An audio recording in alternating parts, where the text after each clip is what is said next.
All right, well, let's get started. Welcome, everyone. I'm Jennifer Suzuki. I have been invited to share some important data because when I first saw the data that LotLinx is producing, not only did I get really excited about what I was seeing, I felt it was really in line with what I do every day. I work in dealerships every week. I've really got my finger on the pulse with what the industry is doing, where people are what they're targeting as far as their sales processes. I'm very big on conversions. I'm very big on being progressive. And I always want to be the one person for our dealer clients that is showing them a competitive advantage. And when I saw this data, I literally was like, I want to know more. I felt that what I was seeing from LotLinx is certainly a dealer competitive advantage right now. A lot of things have changed in the last several weeks in the industry, and we're going to look at that market data. This information is being released every Monday at LotLinx, and I'm hoping to continue to watch the market and report on what we're seeing. And again, you know, what this boils back down to is, and I love to see so many people here on this call today, because all of you are looking for something that's going to make a difference. And this is really, truly the name of the game right now. For me personally, my mission is always advocating to help dealers. I want to see them sell more cars. Right now, you know, many markets, we've had some setbacks, and we're starting to see things change. And we're going to look at that data today and see what it means to us and what we're going to do with this information. We want to see dealers get back. We want to get them back to business. We want to see employees getting back to their jobs. We want to see furloughed people come back. We want to make sure that, you know, we're doing everything that we can to really help our industry get back on their toes. But look, it's happening. And I can sense it just as early as this morning, talking to our dealer clients. This week is certainly changing for people. It's not just me feeling that way, but the data will show us that as well. We want to have the right infrastructure in place, and that means, to me, having the right data, the right process, the right people, so we could get the results. I'll give you a little background on me before we jump into this. For those of you that don't know me, I started selling cars when I was 18 years old. I'm from Northern California. I sold Toyotas for many years at a high volume store in Sacramento. In fact, I think we should take a look at that market today. And I have been really in the game of internet sales, phone sales conversions for the last 20 years. And the president of LotLinx, that's Neil Gann, he was one of the pioneers of internet lead generation. We met working at AutoVitel as one of the first employees. And he's on our call today, along with one of the founders. Lynn, he's going to help me out because I'm going to be real frank with you guys. I've been working in the dealerships my whole life. Data, AI, all of the technology that's out there isn't really my wheelhouse, and I'm going to rely on these guys to help me out here today because I don't know everything. So let's take a look at our next slide, which is our key focuses here today. Okay, COVID obviously made a huge impact. What's it mean to you as a dealer? You know, what are we changing? What are we zeroing in on? Let's take a look at some of this analysis today to help us make choices. For me, I'm always making choices based on data. And a lot of it's, you know, boiled down to, you know, we got to get the people in the showroom. So we'll look at data, and that might help you modify some of your processes, your way of thinking. Might even make you today think differently about your priorities on where you invest your time. We're going to look at some digital retailing. This is really my strength out of our time together today. I feel like, look, we're trying to get better opportunities. We're trying to move cars. By opportunities, I mean prospects. You know, we want the prospects coming to the dealerships' websites. We want to make sure that when they get there, we have processes in place, you know, to be able to convert them. So we'll look at both sides of this today. VVO, and then we'll leave the end of this, which is our inventory. We will take a look at your questions at the end of this. Feel free to chat on in along the way. There's room for questions. I'll be keeping my eye out for those. And please feel free to jump in at any point in time. All right, so we have a lot of different impacts on what's happened here in the last 5 weeks. In fact, all of you would probably say, sales have been down a bit. Customers, are not coming into the showroom. People are still trying to navigate these new waters. I certainly am. I've definitely become I've learned some new skills along the way. One, efficiency. Do not need to go to the grocery store anymore. I can pick up those save some time, pick up my groceries. I'm now a homeschooling mom. Don't want to do any of these things, but look, the thing is that our whole entire world has been rocked in the last 5 weeks. Our factories closed. People are at home. They're on their computers more. We're seeing people change their habits, and we're seeing their behaviors change. And what does that mean to you? We're sitting there at the dealership with showroom traffic down, trying to figure out, how do we make our business better?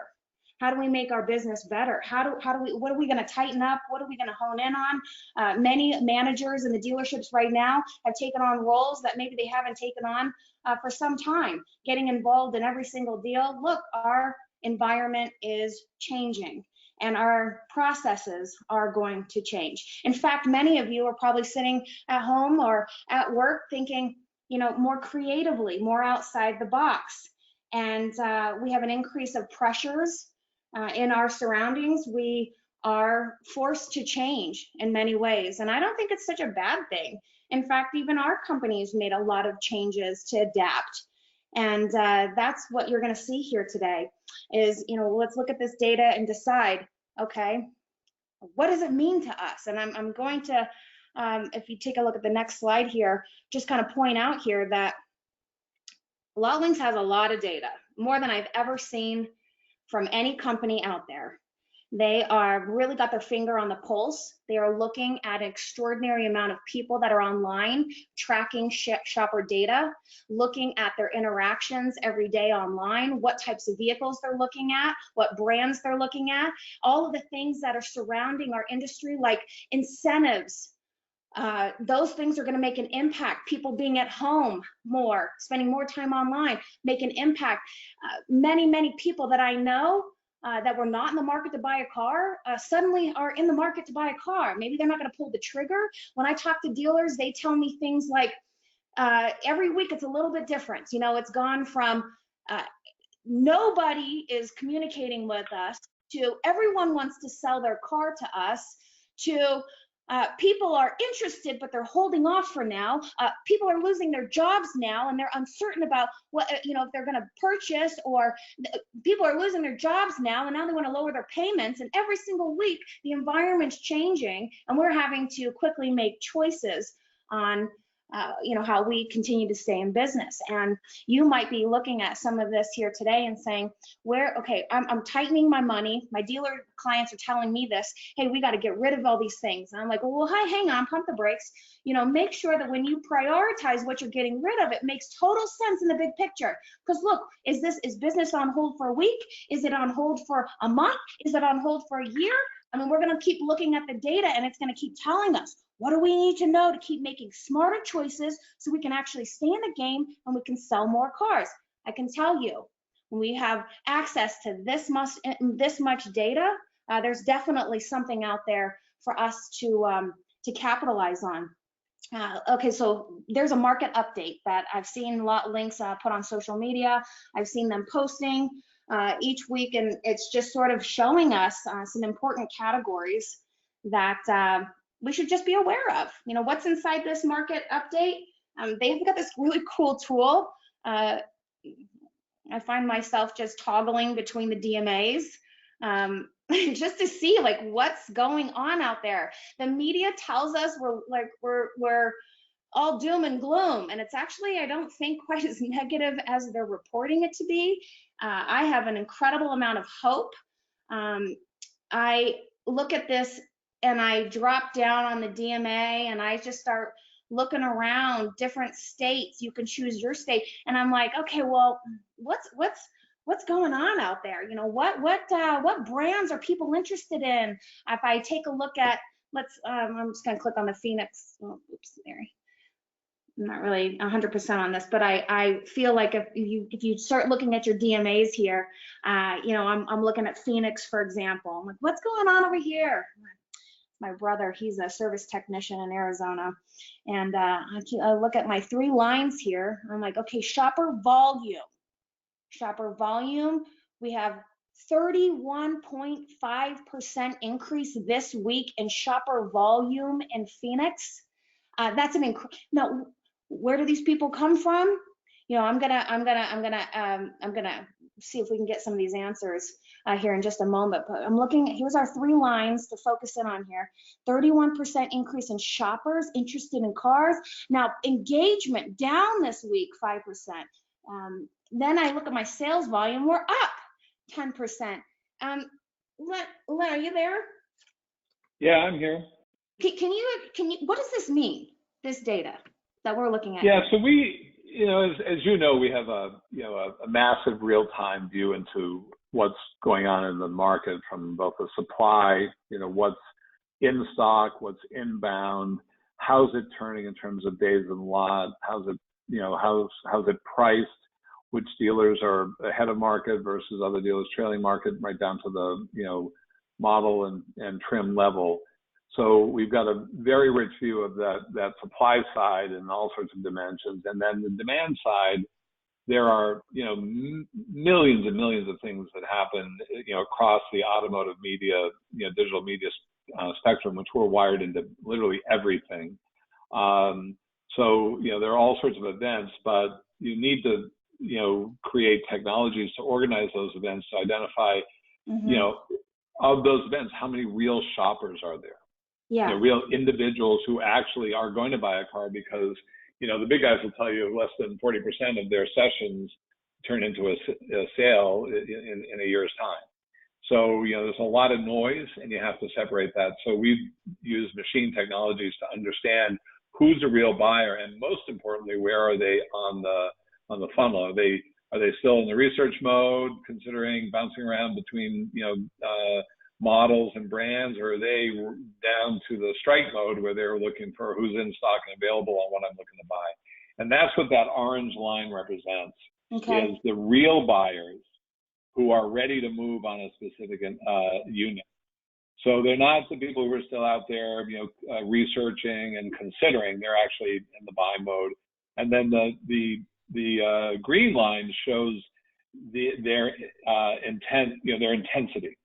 Right. So we have we're seeing all these signals because they're doing dozens of things, almost daily when they get down to that buy model. And there's certain patterns that show exactly, how intense that shopping,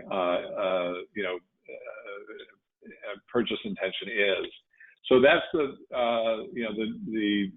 orange line. That's how many people are out there. And then the green line is a good proxy for intent. And then of course the blue line is the actual sales, and the black line, what we did here is we carried in the sales pace that we were on through February and in the beginning of March. So it was the first quarter, so sales are a little soft, right, on a seasonal basis, but that's the pace we were running at before this all hit. So we decided, listen, we just want to know how we're doing versus and the reason we did this is we had all this data, and I just felt personally, I was finding myself looking at, COVID websites, tracking every day, every hour, how many, new cases there were and how many were in Florida and all that. And I thought, boy, I wish dealers had something like that for the car business, and we have it. So we decided to make it all publicly available. So dealers could say, hey, this is what's real. This is what's really happening in terms of sales in my market. And you can, so that's what this is. It's updated actually daily, and we send out a weekly update to everybody who subscribes. About 40,000 people are subscribing to this, it's just a good tool to say. Go ahead. Oh no, go ahead. I'm just looking. I'm watching the dip, and then now it's coming back. Yeah. I mean, that's what, listen, I look at this saying, what's really happening. If you look market by market or nationally, you can see we hit a low point early April. Yeah. And, sales were down nationally 60%, but they've recovered to being down 14% this week. And that, the markets haven't opened, right? But people are No. learning, dealers are learning how to do business in this tougher environment. And so sales are moving up. That's a 75% recovery, since the low. And, so there's some good news in this. And you look at some markets, they've been really strong right along, the markets that weren't as hit or as constricted. So if I were a dealer, I'd take some, I watch the news, I get depressed, I look at this and I say, wow, look at, things aren't as bad as they say it is on, I'm not going to name the networks, but yeah. Well, that's precisely what I saw when I said this as well. I mean, I have to turn the news off. Like, I can only watch it a couple times a week. Or we'll all be at home depressed. But, that's what, when I looked at this data, I got really stoked because I was like, this is what dealers really need to see is that, look, we're all trying to figure out what we need to spend our money on, where we need to target. To me, this looks like things are looking up, and it's not just the data that tells me that. My dealer clients tell me this every single day, and especially this week. Some, a market started opening up. In some states, restaurants are open now. The people are out there. They are about to pounce, in my opinion. I do a lot of Vegas time. I love the tables. I'm like always thinking, I can sense a feeling, something's coming, flip that card, roll those dice. I mean, we can feel it right here, and you can almost sense it every single week that you're looking at this, that the people are out there. And let's switch DMAs, because I'm actually curious. I'm from California, and I'm curious what, it's like all the governors have in each state. Let's take a look at, I'm gonna just zoom in here on San Francisco. I wanna see what the differences look like between the Bay Area, which I know has been hit hard. Our dealers there have really been, wow, okay, well, that makes sense. And then I want to take a look at my hometown and see if there's any differences, because look, governors, they make the calls for the entire state. How does that affect us? I think, again, you mentioned something, people are trying to navigate all this, starting to get comfortable into some new habits here. We're really seeing that dip here, really seeing this dip. I mean, San Francisco, oh, hallelujah, here it comes. The people are, really, okay, so look, this is giving me a lot of hope looking at what's happening here, that, okay, what are we doing to start refining, our business practices? I'm actually, so one of the things, I don't know if you guys have seen this before, but you can start looking at brands, you can bring it down to models. You can see what people are looking for, because I want to target all of these areas, these categories here. Yeah, and Jennifer, markets are different. Like San Francisco, California is a hard shutdown market, right? San Francisco is locked up tight, and so they were down almost 80%. It's starting, again, dealers are figuring out how to survive in wartime. And so, that you can see, just like every other market, it's kind of creeping back up. They're down, 48% still. But just you go over to Sacramento, where you're from. Yeah. Yeah. And look at that, because that's, 40, 50 miles away. Exactly. Different, configuration of a market. Look at Sacto. I mean, that's right. That's, it's, yeah. No, go ahead. Yeah. I mean, they've been, they were, getting through it. A little bit more rural out there, a little bit more space between people and stuff. They weren't as, hard. They had all the same rules as San Francisco did, but you can see those dealers came through it better, and you can see they're in a recovery. They're down still 13% in aggregate. That's new and used, by the way. If you go to new's been doing a lot better than used, right? So, and that probably will continue with all these O&M incentives. But they've been, they're doing okay. They're doing, a point better, a couple points better than the national average, and that's in a hard shutdown market. You go to some of those 7 states that everybody was complaining weren't shut down. Well, those guys came through just fine. Go to Omaha, Nebraska. It was, they stayed pretty close to the sales trend right along. What this says to me, is, listen, as we open up, there is light at the end of the tunnel here, right? As people can get out there and buy cars, they're going to, and look at how strong the demand lines are here. There are people intend to buy. It always pops up in the middle of April with, tax refunds, right? But you can see there's strong demand, strong intent out Well, yeah, You know, felt, you know, stimulus checks all dropped too. yeah, there was a little bit of a setback. You know, if you look at the consumer confidence index, something happened about a week ago, and people started to worry about the economy. You know, so you can see that you know, and that moves around a lot. So hopefully that doesn't stay there. But you can see that the demand actually tipped down a little bit too. I think they're going to hopefully they start being a little bit more optimistic as things open up over the next few weeks. But still there's this the sales price is good, and if you're a dealer in one of those markets, you certainly want to if you're down 12%, okay, so is the market. But if you're down 20%, then somebody else is stealing your sale. Well, I feel like that's why digital retailing has become such a hot topic. Some states couldn't even have customers in the showroom. Some states could. Everybody reacted differently. Some people have in the same DMA, selling cars, well, same brand, not selling cars. Why is that? And, I think for a lot of people, it's trying to figure out, what is your competitive advantage? So, you're always ahead of the game. In fact, I'm always working with our clients on, just making sure that they have sales processes in place. They've got the right technology, the right tools, so their competition can never catch up with them. And I think like sometimes when I look at this data too, because we can toggle over to a different, area here, just curious, maybe Des Moines, I was interested in seeing what that look like, because that's sort of middle of the state. I'm just trying to hit all sides here. And maybe Lynn, you could kind of share your insights on that. I was one of those markets that didn't have a full shutdown, so you could see they came through this. They still shared the national mood beginning of April. Things started. Everybody was kind of froze up there, but you can see they're up ahead of the pace that they came into this all with. So those, that bodes well for the economy. The other thing I would point out is, in 2008-9, the OEMs led us back with really attractive incentives. I'm looking at, I've got a Ford truck, and it makes no sense for me not to buy a new one, and it's only a couple years old, because I can get 0% financing for 84 months and no payments for 90 days. It's almost too good to pass up.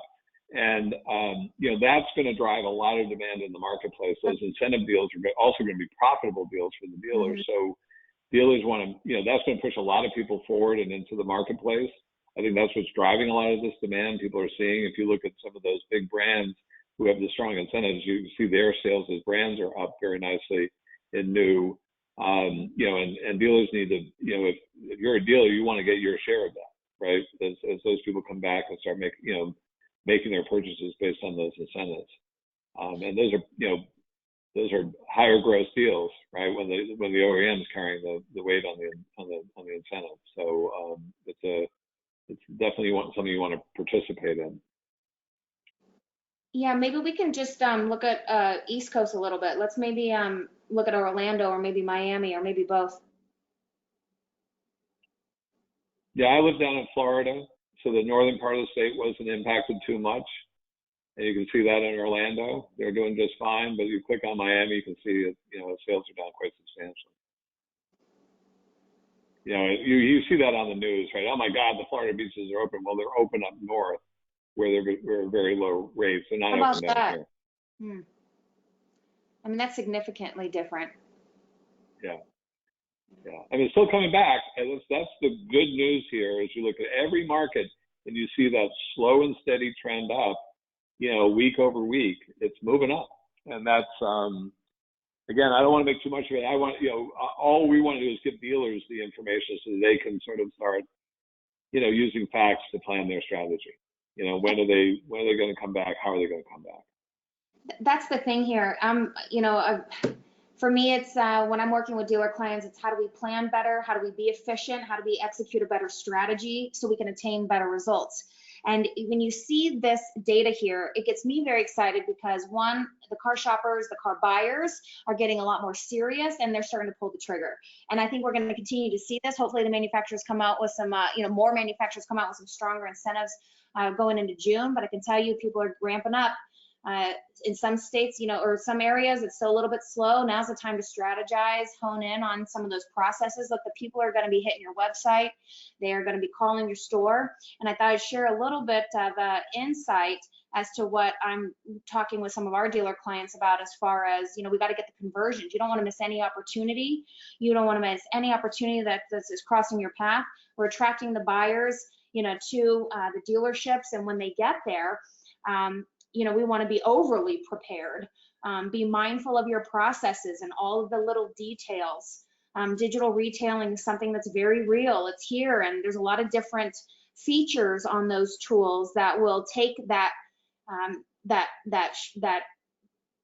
shopper to a buyer ultimately. So I thought I'd share a little insight on that. Everyone has a little bit of a different strategy on how they're going to ultimately deliver a more efficient car buying experience for people. You're looking at this data right now, and it's driving a more efficient business. If you really look at what that data means to you and what you can do with that. Look, you're ultimately at the end of the day, the buyers are out there. So they hit your site. What are some of our strategies for getting those buyers to engage with you? If I leave the listeners here today with something I think is really, really important to be careful of, is that, before we get all these, leads on our cars, people are checking out the cars. We wait for the leads to come through the CRM. They could be sitting there for hours, who knows? Right now, it's like you've got to hawk that website like no one's business. In my opinion, that's the sales manager's task right now. It's a shift in roles. Sales manager isn't waiting for that up per se. He's stalking the website, the visitors, the users to that digital marketing tool. He's on there, and as soon as he sees somebody select a vehicle, it is like he's not going to wait until they toggle and play with the credit app and they submit that. He's not going to wait that long. As soon as they put in their name, they're on a vehicle, that's on your site. That's bam, we got to pick up the phone and call that customer, and we got to let them know how we can make this more efficient for them. The buying experience is the name of the game, and this is partly, it's not only in your business operations, but it's how you treat your customers. Ultimately, this is what we're trying to do, is stay in business, and every one of those customers needs a great experience. And we can drop the ball. We can drive people to that site all day long, but you drop the ball on how you talk to people and how you engage with them. That's what we want to dial in on as far as tightening the processes too. I want to call that customer. I want to introduce myself. I want to welcome them to a showroom that's sanitized, to being mindful of 6 feet. I want to make sure people know they can get masks and gloves at the door. I want people to feel confident. I want them to feel safe. I want people to see your dealership brand as the only person in town that they'd even want to consider visiting. Many people are still afraid. We need to be offering delivery. I think that's why digital retailing really kicked into high gear here. There's many things that you guys are offering. The very first thing that I want to do when I get one of those customers to engage with me is I want to let them know about what we've changed in our business. I want people to know what we've done to make their buying experience more efficient. Whether it's using an iPad in the dealership, or they feel more comfortable in their car to run their credit, to look at their financing terms, or it's for us to have cars ready for guests before they come in, or it's us offering delivery within a certain mile radius around your store, and what that looks like, our healthy drivers, what your process is on exchanging keys. I think many of the things that we've learned through COVID is hopefully some things that will stick around for some time, but people need to feel that this is a good business. Today we're all spending our time together to advocate for helping each other and really work towards building business. And again, it comes back to tightening a better business model. And yeah, go ahead. I think we're going to see a nice recovery here.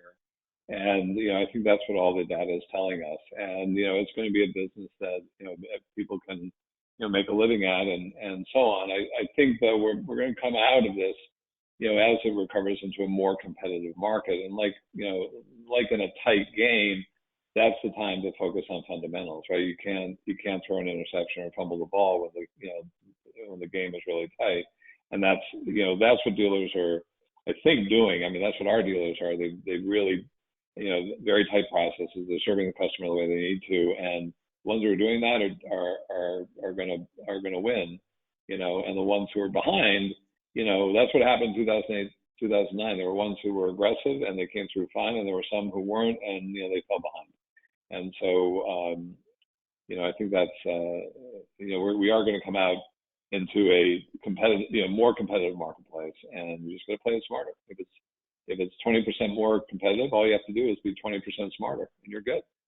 So I think that's, and what I've seen in my dozen years in this business, that there is no more resilient, no more tough business than the automotive business. Most of the people listening here went through 2008 to 2009.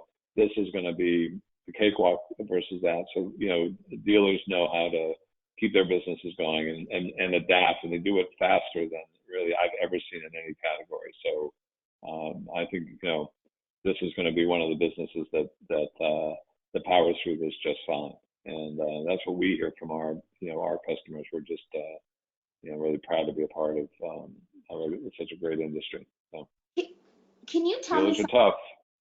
It is, and one of the things that I started exploring, I think one of the things that attracted me, there was a post from LotLinx when it was just offering some free tools, and I think all of us are looking for anything that's going to give us that advantage.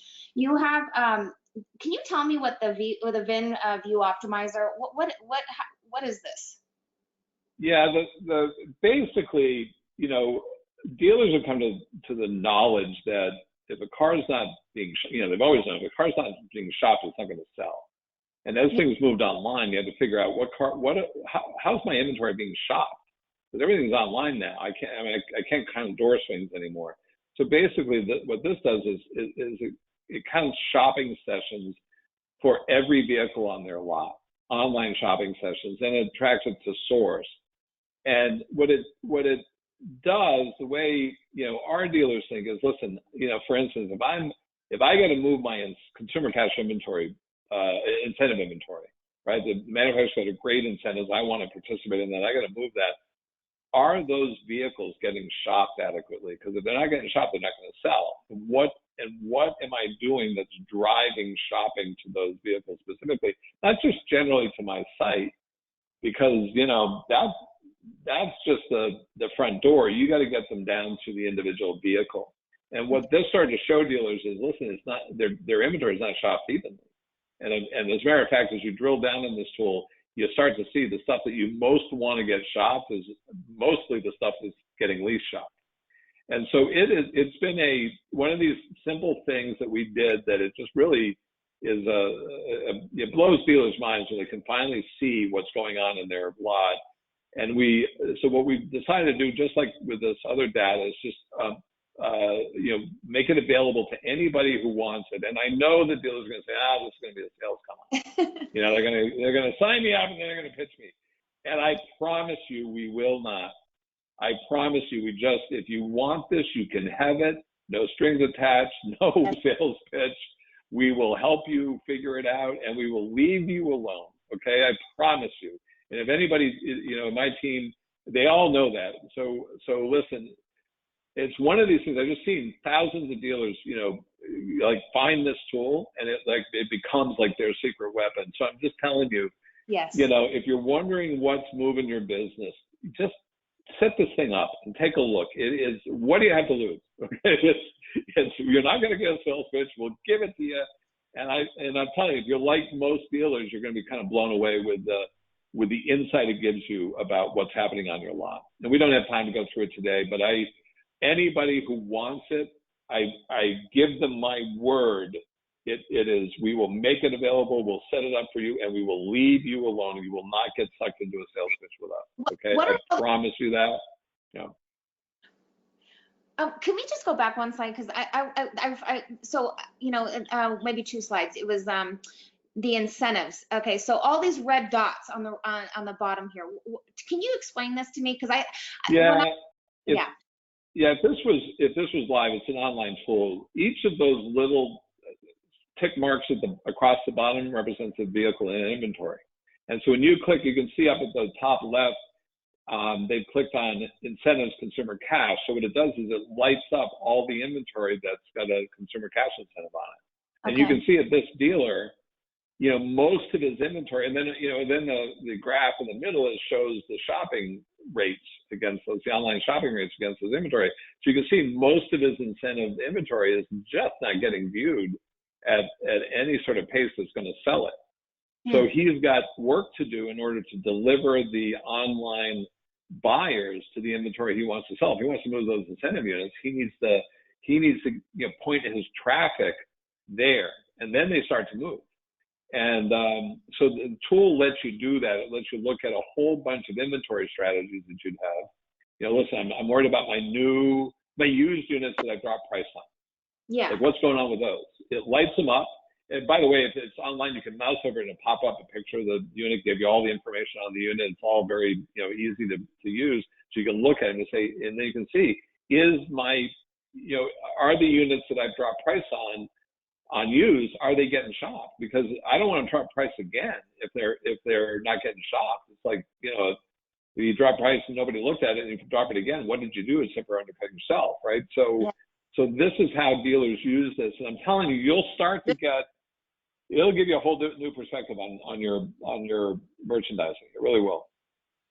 To me, this is incredibly valuable information. I don't think I've ever seen this out there, and it's not only just by brand and the market and the DMA. Now you're going down. Now you're bringing it in towards, you know, your actual inventory and where people are you know, what they're interested in and where it's being viewed and what we want to target. I love all of this.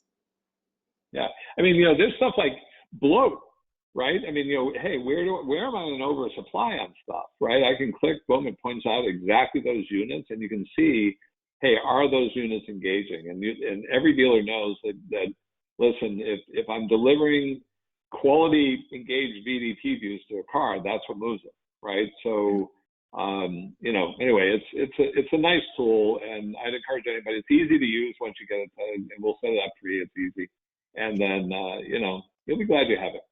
You know, I think you'll be glad you have it. Let's take a look at that last piece of data on the very next slide here. Or, let's see, I thought it was the next one, but yeah, what this allows you to do also is look at, okay, what sources are delivering to that unit. So again, we're looking at incentive inventory, right? And this is a dealer is a very sophisticated dealer, very smart player, and they spend a lot of money in SEM. And it's, you know, Vince was like SEM, but you can see that what they're doing in SEM isn't really touching the incentive stuff. So he's saying, you know, so you can look at this and say, listen, if I want to look at all those incentive units all the way to the right, and that they're all clustered down there and they're not going to be viewed at all from SEM. So he's going to change his strategy in order to deliver buyers to those units, or they're not going to move. And so it allows them to start to judge, you know, hey, it doesn't say anything's right or wrong. It's just saying if you need to move more incentive inventory, what you're doing in SEM isn't helping you there. It may be a really smart thing you're doing in SEM, and there's no doubt that this dealer is doing a lot of smart stuff in SEM, but it's not impacting his incentive units. So how's he going to support those? Well, you know, and it starts to let a dealer make some, you know, educated decisions about, okay, listen, where do I need to shift in order to sell what I need to sell? I mean, this is incredible information. This to me is making a lot of questions pop up in my mind, but I want to be mindful of people's time right now. If you all I'd say, anybody out there who's interested in this, just text Jennifer or ping Jennifer, and we will get you set up, and it will not get, I mean, we'll just get you set up and it's yours, and there will be no strings attached. So, I mean, and, you know, later on you can thank me, you know, because I think a lot of you are going to really like what it does for you. So. Well, thank you so much. I can tell you, you're far more of an expert of that information, but when you start playing around with that tool like I did, it starts it's incredibly exciting. You'll find it incredibly exciting. So I encourage you to try it, you know, just see what's going on out there. It doesn't hurt to be informed.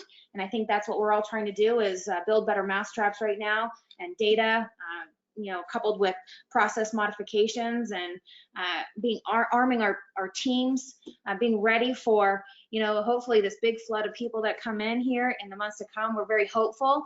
Stay tuned, because next week we're going to cover, starting Monday to Monday, we're looking at the data and what's trending. Let's keep our finger on the pulse. We'll see what the best and the worst performing markets are out there, and we'll take a look at what brands and what models are in popularity, what's building. I can tell you this, based on our dealers, based on the data that I'm seeing today, I'm incredibly hopeful. I think things are definitely moving in a favorable direction. It's not all doom and gloom out there. Stay positive, stay focused, and let's open it up for some questions right now.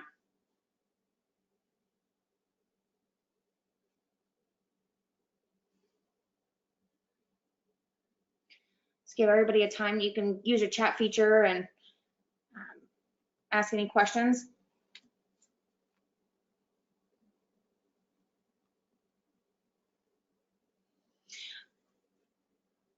While we're waiting for those, online experiences is definitely going up.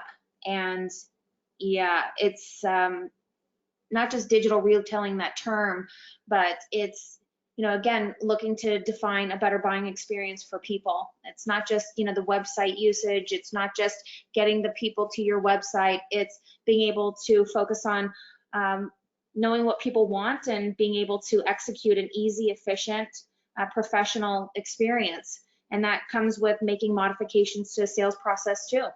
And I know I mentioned some of those things throughout our time together today. It's definitely a passion for me to see dealers succeed. And feel free to ask me any questions about that as well. So just taking a look at all the questions that are coming in here. And so someone's looking for the slides. We're happy to give you the deck, and can make that available to you. So let's see, anybody at LotLinx on that might be able to tell us how we can get that information? Maybe we could just, oh, they're gonna email it out. Okay, good. Based on your data, are you basing your opinion that the recovery from COVID is a cakewalk compared to 08 and 09? I don't think anything is a cakewalk. I think we're all trying to navigate new waters here. I can tell you this, that the dealers that I know that would be incredibly progressive would probably be on this call right now looking for one little golden nugget to give them a competitive advantage. I think that right now you're going to see people sort of accelerate at faster paces than they had ever imagined, because they're making modifications every single week based on what's trending, what's changing. They're right there where the consumers are. And while it may have fallen off, it gives us an opportunity to emerge out of this in a bigger way than we ever did before. We'll do things better. You've got desk managers that are getting involved in more deals, more aspects of it. They're getting involved in watching the website, and the customers that are coming in, they're tightening. So is it a cakewalk? Nothing's a cakewalk, but I can tell you, we're seeing things move faster. I think based on this data that we're seeing the comeback faster. How can we use this data to help evaluate the customer experience online and in store? Well, I mean, I guess that's a personal opinion. When I looked at this data, I was like, you know what? I got so motivated. Who doesn't need like a little motivation? I was like, you know what? The media tells you one side of the story, but the reality is, I think there's probably more people out there interested in looking at your brand, looking at your vehicles, interested in what their vehicle's worth. They're playing with the tools that are being provided to them. You got to make sure that you're providing the tools for the people. Not everyone's going to want to contact you, but people are out there there and they're interested. And now is the time to make sure that our customer experience is on point. We need online reviews. We need every customer feeling good about what we can do. We've incorporated some very good tools out there. Personally, for me, I have 3 kids. I'm never going into a dealership. I never go into a dealership to service my car. It's been like that for 6 years. I always want pickup and delivery. I want everything, my paperwork done. I never even test drive cars. And there's people like me out there. You got to have something for everybody. Time is everything. And so efficiency, not only in making your own business choices internally, but what the customer wants from you. I'm building a business around efficiency, great customer experiences. Right now, we have an opportunity to change the way that people feel about the industry. We've had this bad rap for many, many decades, and now you have all these great processes in place to produce really the greatest car buying experience ever. And you gotta have the language being projected out there. And so I think that we are in fact going to deliver better experiences, at least those dealers that are getting this, that are really laser focused on the details. The details do matter. Some dealers, here's a question, some dealers are running low on new pickup trucks. Any feedback on that? Len, are you still on?